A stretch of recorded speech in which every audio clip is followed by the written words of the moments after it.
19 after 7, let's have this conversation.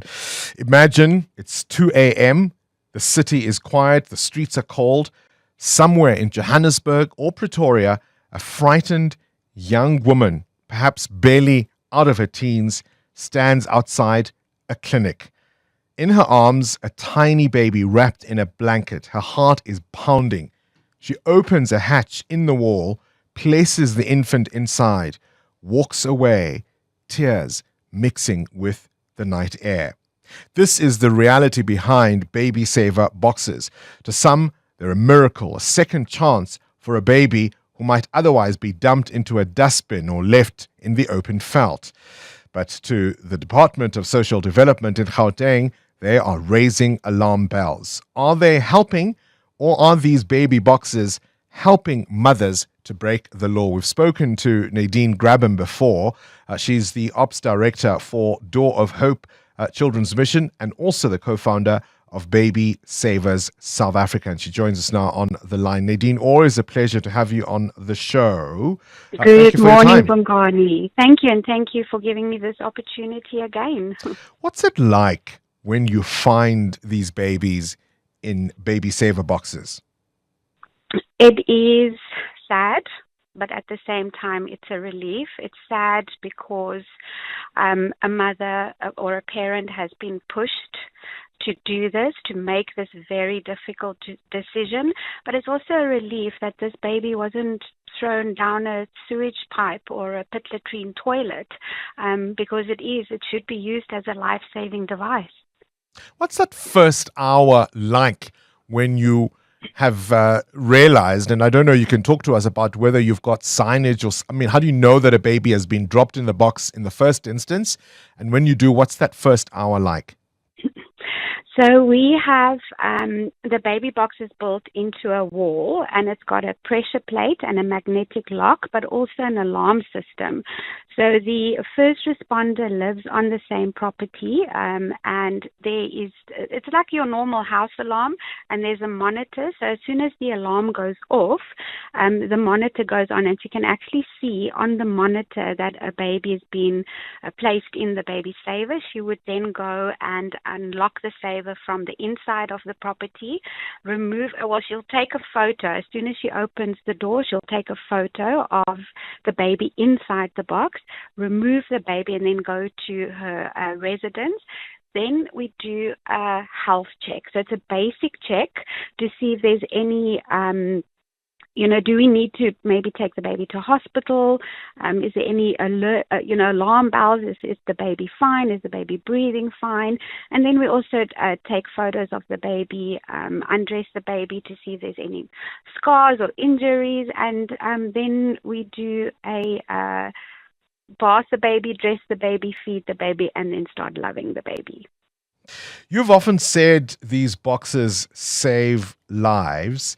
Technically, no parent, of course, should be allowed to abandon their child. Do you understand why there are concerns that, as noble as what you do may be, it is encouraging illegal behavior? What's your response to that? Yes, it is sad, first of all, that places like Door of Hope has to exist.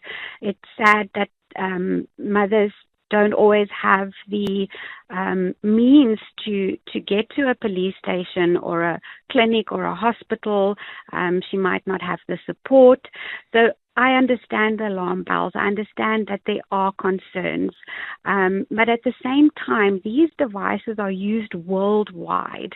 If they are regulated and managed and monitored, I can't see what harm they would do if all the correct procedures are followed.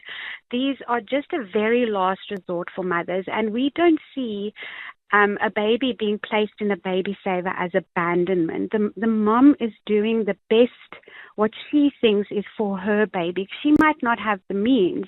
She might be 14 years old, she's been raped, and she's all alone. So it's often these mothers come and they say they've gone to the clinic, they've spoken to social workers, they've even gone to the police, and they get turned away. They are told that they need to go home and parent. And we know that some of these mothers suffer so much trauma and rejection, and rather than throwing your baby in a felt out of desperation, use the baby saver. But we want to work with the Department of Social Development to have it regulated and well controlled and well managed. Some people say, these boxes basically let the mothers off the hook. What's your response to that? I cannot see that any mother would travel 2:00 in the morning to safely relinquish her baby in a baby saver. I can't see that as being left off the hook. There are reasons these mothers do it. They don't just do it for the sake of it. Why would a mother carry her baby for 9 months just to be let off the hook? That thinking does not make sense to me at all. It's not an easy decision for a mom to make. All right, Nadene Grabham is the Operations Director for Door of Hope Children's Mission, the co-founder of Baby Savers South Africa. Is Gauteng development, social development, out of step on this one? Are their concerns legitimate? We've invited them onto the program. They've yet to respond or give us somebody who will speak on this. But as Nadene says, instead of these children, these infants being dropped in pit latrines or sewer drains or left in the open veldt, at least in this case, the mothers know somebody will respond and they will be okay. Is this something we really want to criminalize? Your thoughts? Current events, developing stories, tough questions. Your voice making a difference. This is Breakfast with Bongani Bingwa.